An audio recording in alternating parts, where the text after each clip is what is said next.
Yeah, I mean, we're seeing climate change happening right now. So, it's not something in the far off future. We're seeing the impacts happening to communities right now. But it is a matter of degrees, right? A 1.5 degrees Celsius world is way different than a 2 degrees Celsius world.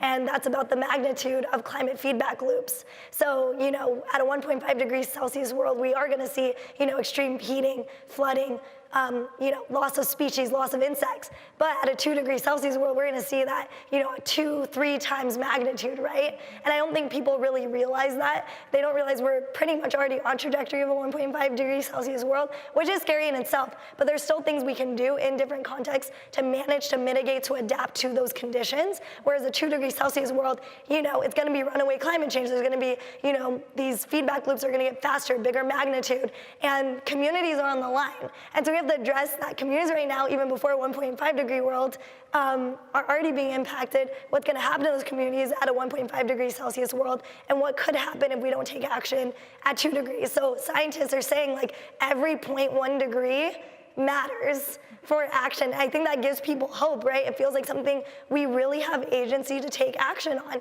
Because yes, maybe we're set on track towards 1.5 degrees. But if we can keep that down, keep that at a set level, it will still be devastating. Communities will be devastated. Ecosystems, we're gonna lose them, right? Species, we're gonna lose them.